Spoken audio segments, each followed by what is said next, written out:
Okay. Um,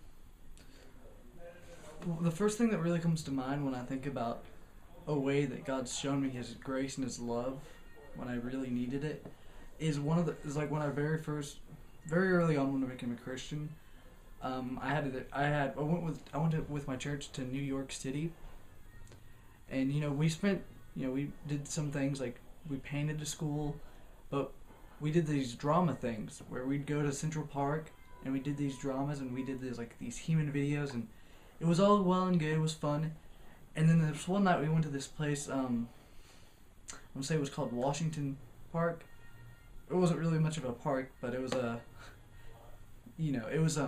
it was dark outside. It was scary. Like, I mean, everyone there was terrified. You know how you sometimes get, it's like you feel it. You feel like this place feels bad. It feels evil. I don't want to be here. I want to go home. I want to go back to the hotel. I want to take a nap. That's how we all felt. And the one of the leaders was like, "Okay, guys, let's just walk around. Let's pray, and then we can leave." You know. So I'm walking around and I'm praying and understand that I was still a baby. I was still a baby Christian. I was like, you know what? I really don't want to be here. I'd much rather be watching some movie with my friends. But God, if you want us to be here, I asked Him if He would show me a sign. I said, God, show me a star. Show me something. Let us know this is where you want us to be right now.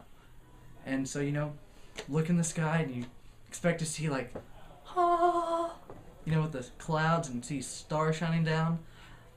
That didn't happen. That didn't happen at all. But this is what happened. A friend of mine, Chance, who was a year younger than me, he was like, dude, Chase, that guy over there, he asked these girls if they know Jesus, and it was like, sweet. And I look over at his shirt, and it says Jews for Jesus, right?